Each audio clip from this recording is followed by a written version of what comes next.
Patch 14.8 has came out over the past couple of days. The meta analysis is a little bit late, but that's because there was a B patch on last Thursday. And then we had a tournament going on with Tactician's Trials, which is still going on today. Today is day 3 of the tournament. Unfortunately, we got eliminated day 2. Kind of sucks. We're 2 points from the cutoff, but all is good. Today, we're going to talk about all the lines, all the tech, everything you got to know about this patch and how to play it, how to navigate it. And that is what we are going to be doing today. As always, as usual, we're doing this on stream. As you can see, chat is over here. We have the handle here if you ever want to come watch this live and ask questions throughout the stream, because feel free to do so. But anyways, let's first talk about the meta analysis. So first off, we're talking about is Dryads. This is the only reroll comp as far as I am concerned in the current patch. Yes, you can play Kog'Maw in very specific spots, and yes, you can still play Kubuko in very specific spots, but outside of those two, which we've already covered by the way in previous meta analyses, I don't really see people lean it too often. Usually, again, it's gnar is like the only reroll, and like sure, lucky pots, if you hit it you can play it fine, and then like sure if your spot's good for it, but more often than not it's not. And Kog'Maw needs really specific items, blue buff Nashers and like a bunch of stuff to go well, but it can still succeed, so don't sleep on those. We're just not going to be covering it today. But anyways, today we're going to talk about Dryads and gnar vertical. This is the, again, premier reroll comp. Gnar 3, Kindred 3, just play 4 Ghostly 4 Dryads. I don't remember if we covered it in the last meta analysis, but I believe we did, just because gnar was already on the come up by the end of 14.7, and then they giga buffed him for some reason, and then they had to nerf him in a B patch, which, I mean, who could have saw that coming? Not me. But anyways, Big Star, look at the camp. Yo, Flexy, shut up. Anyways, itemization for this comp, it's usually purple buff Kindred is the ideal. You do want to get purple buff just because she wants to be casting infinite. Red buff sort of acts as like a sort of like a pseudo Nashers almost, and you're able to still get a lot of procs off and still get the debuff going. Obviously, you don't have red buff, you just play Morale, that's totally fine. Morale is just for that little bit of extra damage. Gnar really likes double Titans BT, just like always, even with the slight nerfs to the AP ratios, that's still his best itemization. Rek'Sai 3 is just a bonus. If you hit it, fine, that's totally cool. If you don't, that's okay. Ornn on 6 is usually like when the sport starts to spike like crazy. It's a little bit of a hard thing to hit, because obviously, like, when the fuck are you ever hitting Ornn on 6? But when you're rerolling on 6, it pops up a little more often than you would think. It's a 5% odds for 4 cost on level 6, but he does show up every once in a while, so you can definitely still play it. Kayn, obviously you want to get eventually for the Reapers for Kindred. You just play for Ghostly. Everything just gets super vulnerable with a little bit of contagions and a little bit of the Spectres going around, and Gnar just cleans up the whole board. Mulch on 2-1 is basically almost always an auto click. I would not click it if you are contested though, because this line contested is a really, really bad time. So just make sure that if you're playing Dryads, you are not contested, because if you are, again, really bad time. Again, mulch is not necessary, but if you hit it and you're uncontested, you can basically expect a free top 2. It's a very easy comp to play, very easy to pilot. You just take in more ghostlies as you play the game. Dryad Crest is obviously very, very good. 6 Dryads is the highest of caps. 4 is okay, but it's still super solid. Like, you can still top 4 very comfortably with this line. But moving on, Heavenly Kayn, also a fucking menace in the current patch. This was the comp that everybody was sort of playing as an alternative during the A patch, when it was like Kai'Sa every single fucking lobby. It was like Kai'Sa Gnar every lobby, and then people were like, well, what do I play now? And then Kayn Lee Sin sort of came into the meta, and everyone was like, okay, fuck it, Heavenly Kayn. Now, because Kai'Sa and Gnar both got nerfed, Heavenly Kayn has become the big one. It's like everybody's been trying to force it, everyone's trying to lean it, and if you look at the stats though, surprisingly the stats aren't like the greatest in this comp, but I think a lot of pros and a lot of the top players have all kind of agreed that this comp is kind of overplayed.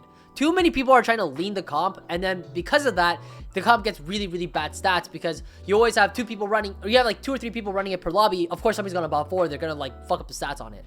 But this comp is still very, very strong. There are some augments that really accentuate the power of it, specifically Divine Rolls and Not Today. These are the 2 premier ones. You can GA Kayn, and you can definitely GA Lee Sin, there's no problem with it, and they're gonna do a lot of work. Kayn's itemization in general is actually very flexible. Hodge IE GA, BT, Sterax, GA, BT, you can even do Titans. I've actually seen like Titan stats do okay. It's like, it's not the worst thing in the world. It's not good, but it's not the worst thing in the world, okay?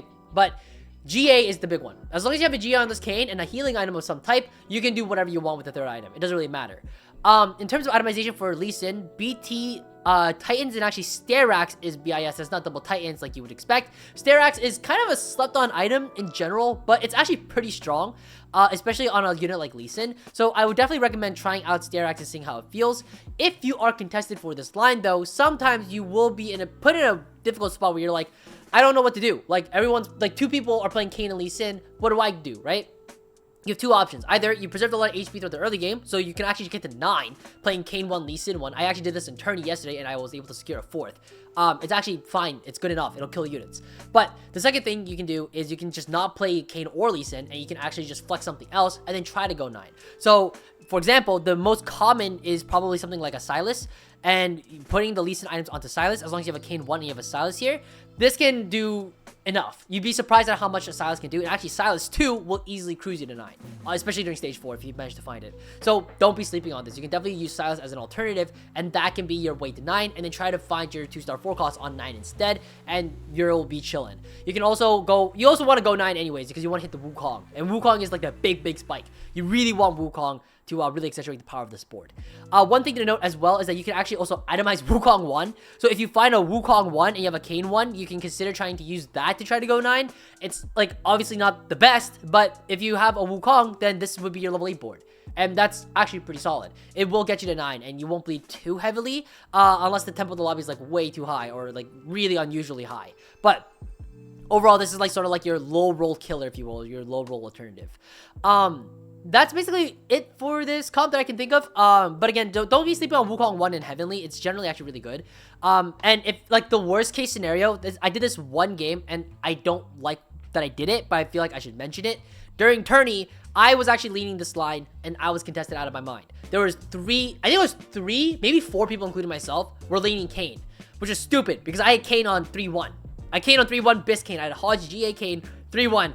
With Heavenly units, and I was like, there's no way anyone's gonna play my line, and this is how saturated the line is. Like 4 people in my lobby. It was a 7-man lobby, 4 people contested it. So you know what my line was? I actually had to play, this was my board on level 8. It was Xayah 1, Kai'Sa 1, 6 Heavenly. This was my board, and then I ended up playing like red buff, like IE or something. I don't remember my exact items. You can check the VOD if you really wanted to. But I was playing like this 2 trick shot Heavenly shit just to try to get myself to 9 comfortably. And it worked, but I was unhappy about it. So just keep in mind, like this line is very saturated. And while a lot of people are leaning it, I personally don't lean it because I think it's oversaturated, overplayed, and people are too tunnel visioned on it. So I wouldn't recommend the line despite how S tier it is. But moving on, Faded. Faded is still very prominent in the meta. It's just always been good. It's never been bad. Before, in previous patches, 14.6, 14.7, you reroll on 7, roll for the Aphelios. But after the nerfs to 3-cost odds on level 7, you don't really do that anymore. Typically, you just use Aphelios 2, Thresh 2, you tempo yourself to 8, play around a Syndra instead, and then try to get to 9. The big thing about this, though, is that if you don't hit the crest, is that you do really want that set on 8. So that's also another huge reason as to why you want to be rolling on 8, because nobody's touching the set unit. In terms of legendaries, which we'll talk about a little bit later, set is like one of the least prioritized legendaries. So if a lot of people are starting to hit legendaries, your odds of hitting a set are actually not that bad on 8. You'd be surprised. So usually, again, though, you are itemizing Aphelios with the early and mid game. You have an Aphelios 2. This should preserve you a decent amount of HP throughout the mid game. And then once you have the Syndra, you can throw the AP items onto her. And Syndra 2 with 3 items is a menace. It's so good. You might notice also the Ornn is holding items here as well. This isn't necessarily always going to be the case. Typically, if you're having a decent amount of Threshes, throw the items onto Thresh, and then eventually, once you have like, you know, a decent amount of copies of, you're gonna hold every copy of Thresh and Aphelios, okay? I don't know if I said that yet, but you're gonna hold it. And basically, by the time you're 9, and you've been like donkey rolling on 9 like the whole game, you'll eventually find like a Thresh 3 at a certain point. So like this is like the technically highest cap, but if you're playing for like placements, obviously if you have an Ornn 2 and Thresh 2, and you have like 0 Threshes, and you know you're never gonna roll for the Thresh, just itemize the Ornn and it's probably fine. Ornn, by the way, or rather tank items in general, obviously you can't control your drops, but in general, because of how item hungry this comp is, you might find yourself in awkward situations where you have like 2 tank items, 2 AP items, and like 2 AD items versus having like a 3-item carry, a 3-item tank, and that feels a little awkward. That's why augments like Buried Treasure at 2-1 is so good, but also in general, because Ornn is going onto this board basically no matter what, you do typically end up prioritizing the tank items a little bit less, just because once you have that Ornn, he can farm your Thresh an item, and then that will do something, this will give you like something like this, will give you a 3-item thresh in the front line, and that 1 extra item can go onto your Failures or your Syndra to try to tempo you all the way to 9. Again, 7 Faded is super strong. It will get you to 9, but you do need that set if you don't have the crest, and 2-star Syndra is like your main carry if you can. So itemize the Failures a little bit, but then try to, you know, once you have that Syndra, just start itemizing the Syndra, I think is generally the basic way to go about it. Again, if you hit a lot of copies of Failures though, and a lot of natural copies of Thresh, just reroll. It's fine. It's not ideal because staying on 7 and rolling feels bad, but it's still available to you. Next is Built Different. Built Different, I had to do a lot of research into this line after yesterday's tourney games. If you don't know what happened, basically during Tactician's Trials on day 2, on my game 6, the game I needed to place well in, I hit Built Different. And this is a line that I had no prior research on. No prior research, no study. I didn't know how the line worked, but I knew the stats were good on it. That's all I knew about it, but I should have looked more into the stats, because if you don't know, just to give you an idea, this augment, I think it averages like a 3.9 or something like that in Masters Plus. We just look real quick. It is a 3.94. It is the one of, if not the best gold performing augment. It's really up there. It's right behind Mulched. So if you see Built Different, you should click it every time. So I should have studied this line more, but I did it, and I'm sorry, and I made a lot of egregious blunders during the game 6, and that's why I'm not playing in day 3 today. Fuck me. But I'm about to teach you guys what I learned from my mistakes. So, first off, in terms of your best tank, it's gonna always be Annie in this patch. Used to be Ornn. Nautilus is okay, but usually, and somebody had made a really good point yesterday during the stream, is that Nautilus kind of relies on Warden for that damage reduction to be a good tank. Ornn relies on Behemoth to be a really good tank, but Annie is sort of a threat unit, right? Annie's just kind of a threat. She doesn't necessarily need Invoker to do well, so being able to use Built Different and then just stacking the Annie is always the way to go, which was my mistake because I stacked my Ornn instead. It was an Ornn. It just wasn't smart. I should have done that. It's always NA2 if you can, and you just stack the Annie. Another thing to know as well, Lissandra, again, we'll talk about 5 costs later in Bill Gates and Fast 9, but Lissandra is one of the most highly prioritized 5 costs, so you do want Lissandra on your board almost all the time. What this means, though, is that with Built Different, is that means you can't really play Ashe. Ashe is typically sort of what people were thinking about as sort of like the main like carry for Built Different, but the problem is like obviously if you're rolling on 8 and you have like an Ashe 2, you're gonna play an Ashe 2, but just know that that locks you out of Lissandra and you can't play it anymore. If you find an early Lissandra, typically you're leaning around Kai'Sa instead as your main primary carry, and so you have like usually double Kai'Sa, and then you have like a Lissandra if you manage to find it, and this is typically reminiscent of what your Built Different board's gonna be. Another thing to note is that Heavy Hitters is very fucking good in this comp. I actually hit Built Different Heavy Hitters and I went 6th. But the thing is that I didn't click Heavy Hitters. I clicked Epitaph instead because that was a knowledge gap. I didn't know. I even read what Heavy Hitters does. I thought about it. I was like, Built Different gives HP. That makes a lot of sense to me. And then I still clicked Epitaph. So if you see Heavy Hitters, just please, for the love of God, don't make the same mistake I did. Click Heavy Hitters if you're playing Built Different, because Built Different gives all your units a lot of HP.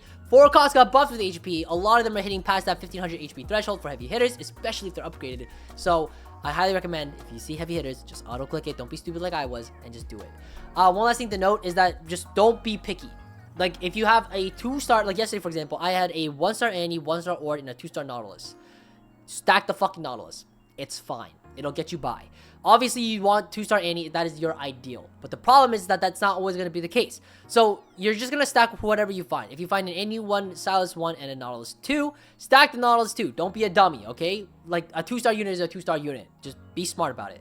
Another thing as well is that your carries, play what you hit. Okay, don't be stupid. Play what you hit, okay? Obviously, with Built Different, you're getting a lot of attack speed. So, ideally, you do want to be playing around 80 units. But if you're matching a lot of AP components, don't try to hard force AD. Just play the AP line, and it's good enough. Just think of it as like your secondary carry, and it'll be fine. Typically, though, your AP items are going to go onto Silas, though. That's probably, I think, the best Built Different AP holder. I could be wrong. Lilia might be better. I don't think Syndra's very good, but you could correct me if I'm wrong. And Morgana doesn't feel like a unit. So, I'm pretty sure out of all the AP options, it's Silas, or it's probably maybe Azir. The problem is that it fits the traits too well, so like I wouldn't really play Azir ever. So I don't know, maybe Lissandra as well. If you find a Lissandra 1, you can put the items onto her, and I think that's fine as well. That actually sounds like the best, actually. If you find Lissandra 1, just itemize her with AP. But yeah, you get the idea. Just play around what you hit. You gotta be flexible. One last thing to know as well is that Built Different in past, I think in set 8, set 9, set 10, with Built Different, I don't remember exactly when they got rid of it and then they brought it back, but Built Different, it used to be a tempo comp. It used to be like you would play your early game Built Different, and then you would tempo with the early game with like a high win streak, a lot of HP, try to get your top 4s, right? That was how it was sort of approached beforehand. Now it's a bit different. Because 4 costs are so much better now, and because the 1 cost and 2 cost unit quality in general isn't as strong, Build different is sort of a stage 4, stage 5 augment. You're kind of taking it and just saying, like, you know what, my early game is not going to be strong. I'm just going to preserve as much HP, as much econ as I can for that 4-2 roll down and try to find all my 2-star 4 costs. And once I have my 2-star 4 costs online, now my board is strong. Now I'm going to be starting to win a lot of fights. And then that's how you sort of, you know, progress throughout the game, try to get to level 9, and then cap out from there. You can also make the argument that in general with build different, you don't actually want to 4-2 it very often. The reason being is that you're kind of okay with any 4 costs you hit, but hitting a bunch of 2-star 4 costs on your board costs a lot of money. For example, if I just 2-star everything here on the board, actually the price doesn't go up, so you can't exactly see it, but it's expensive. It is very expensive to 2-star a whole 2-star 4 cost board.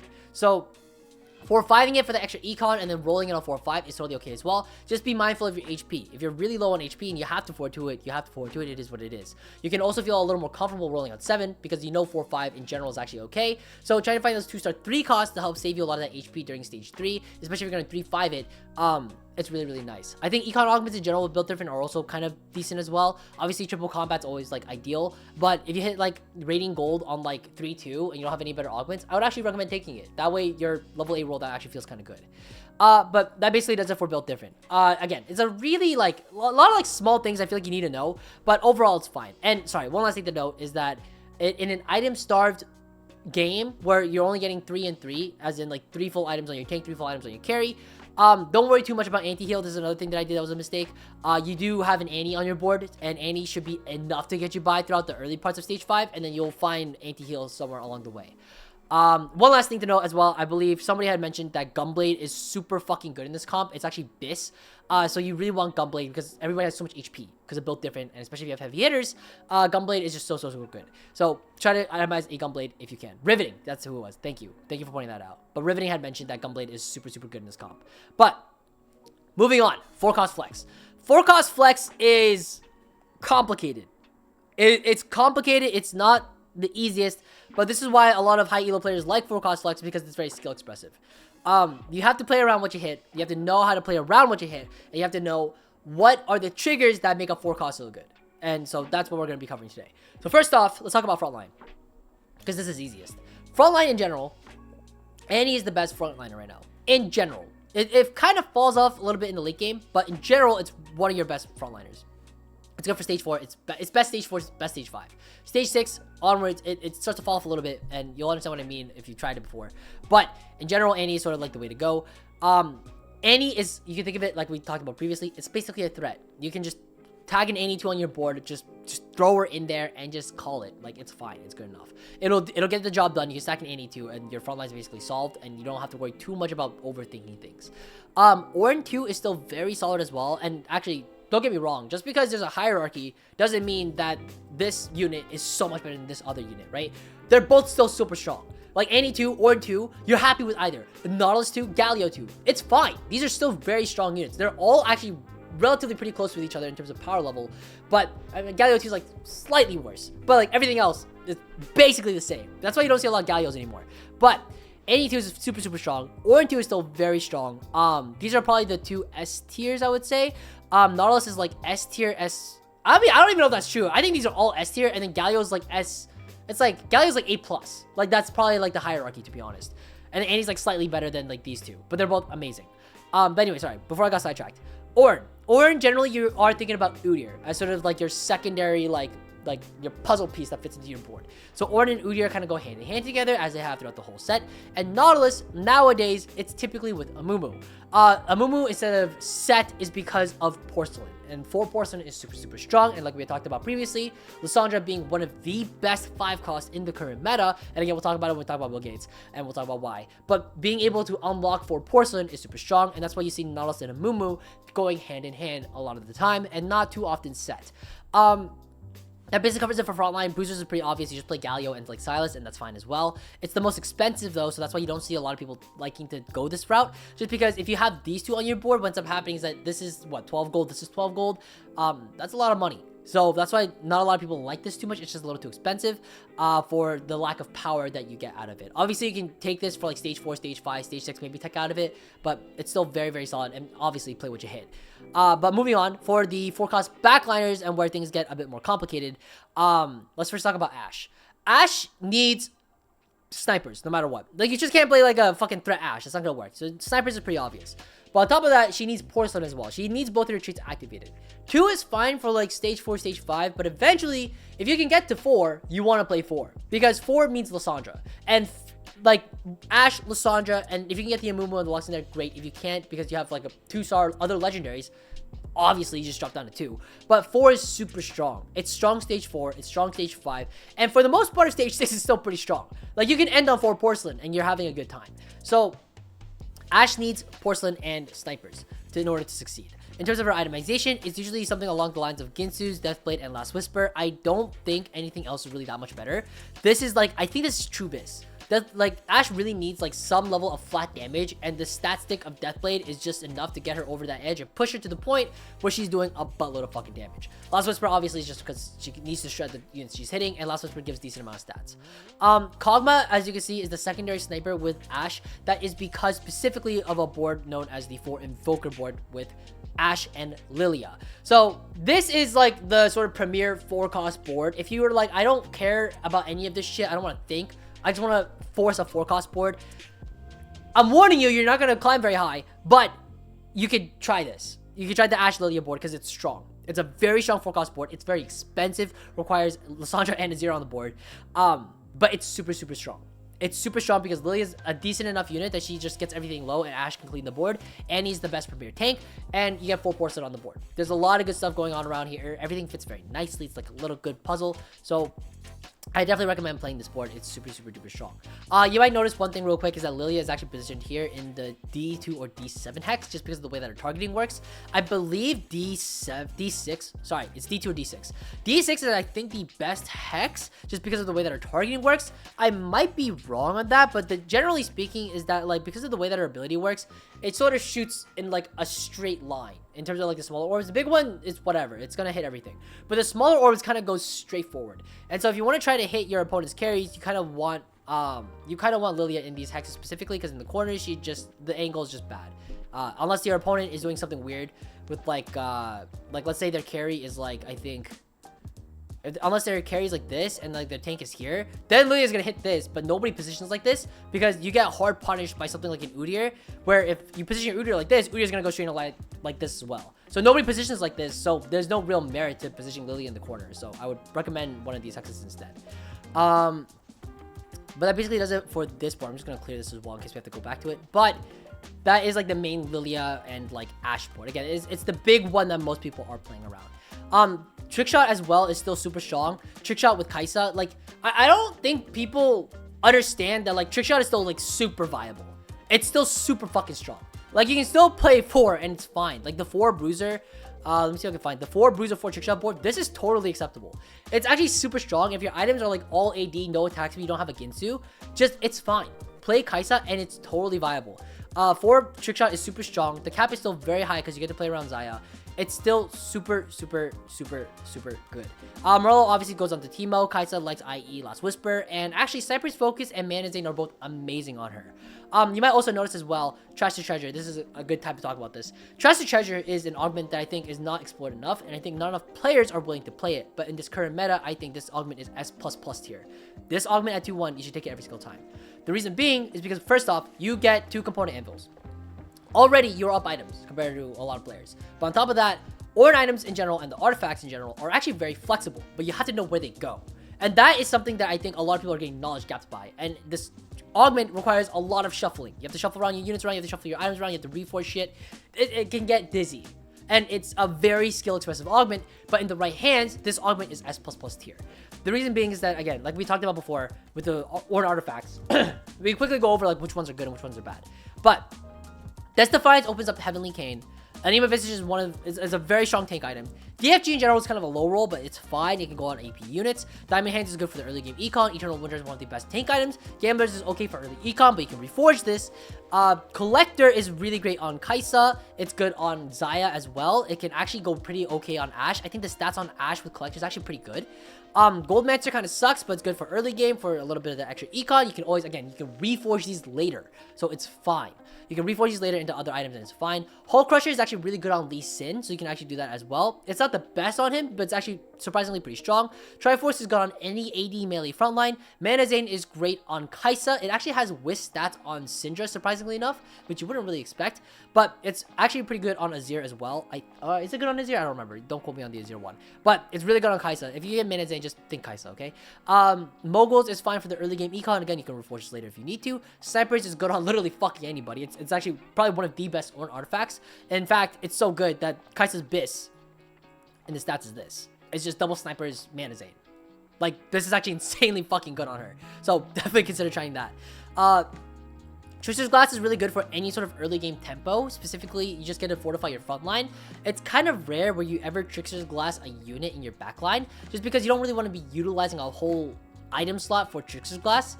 And no copies of another unit, at least to my knowledge, is really going to do you a lot of favors.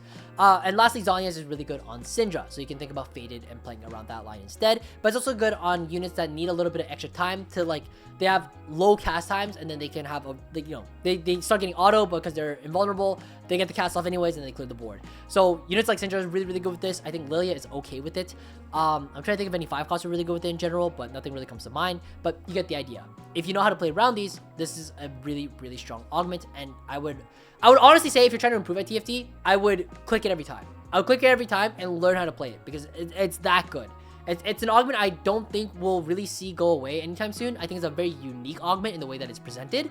And I think there's a lot of design space and a lot of cool stuff that the dev team can play around with. So I don't see this going away anytime soon, so learn how to play it.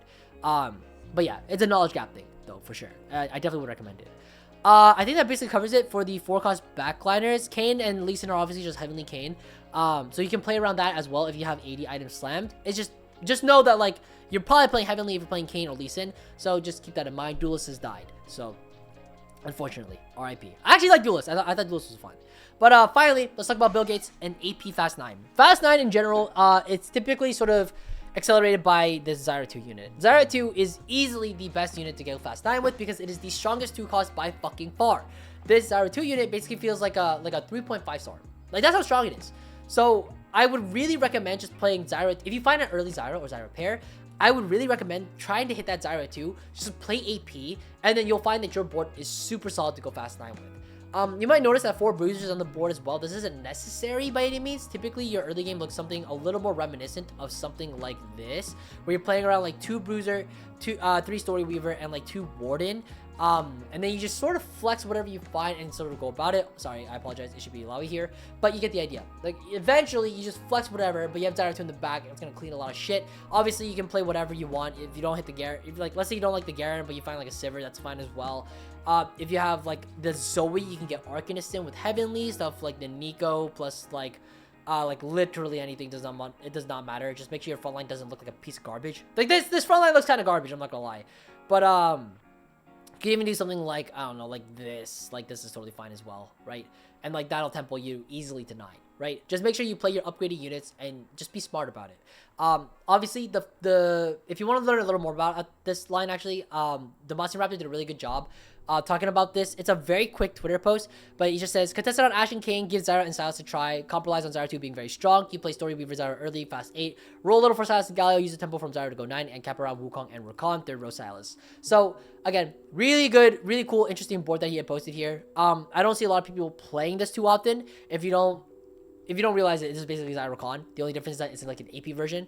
Or sorry, it's like Xayah Kai'Sa, but it's like an AP version with Zyra and Morgana, and then Sylas for 3rd row because of Sage. He has built an Omnivamp, or he doesn't have built an Omnivamp, but you usually build Omnivamp on him, and then you just play AP items on him. He'd rather have the AP than the Omnivamp. You get the idea. But I feel like I'm yapping, sorry. But really strong comp. You get the idea. I don't know if I would lean this too often because you do have to roll a bit for the Sylas and the Galio. I do think flexing in general is a little bit better.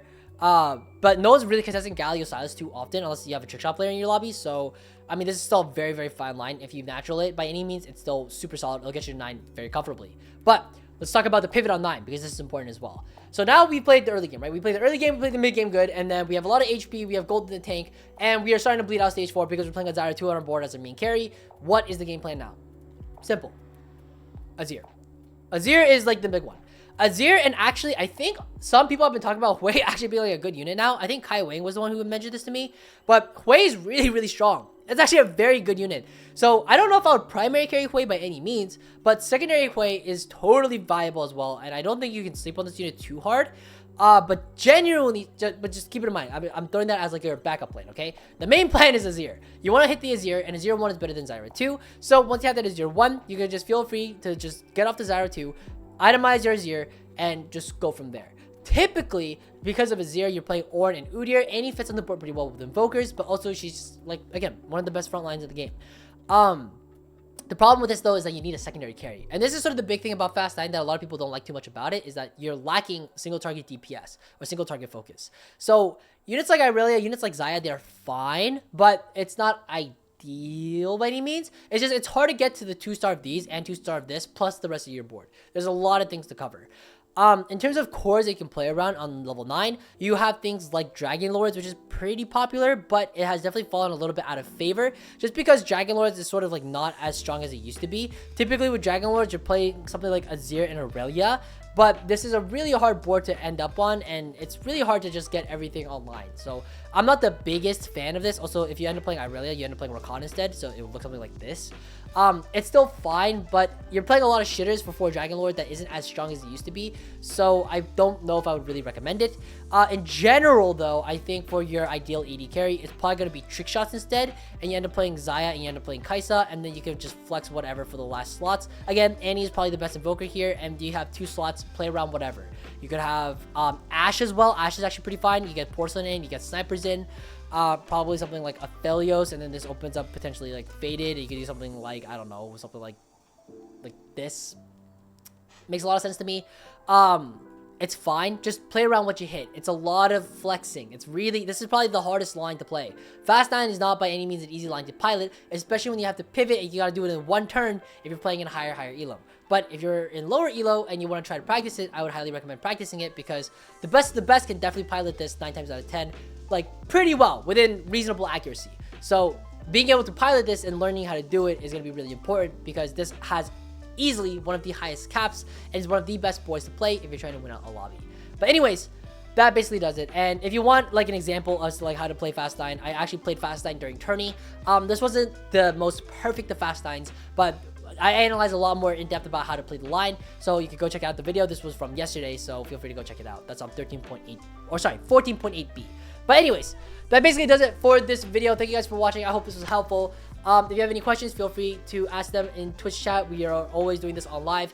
And one last thing as well, if you don't follow me on Twitter already, you definitely should, because if you don't want to sit around and hear me yap for like fucking eternity about all these different lines, we do post like the analyses on Twitter in a very short and condensed form. Obviously, there's way less depth. We can only cover so much in a Twitter thread, but we do post these on Twitter now, so you can go check this out. The Twitter handle is, I don't know, I think it's my name. It's Watanabe_Kai_. So yeah, you can just feel free to come and check out the threads there. But anyways, that basically does it. Thank you guys for watching. Hope this was helpful, and I will see you guys all later. Take care, guys, and happy climbing.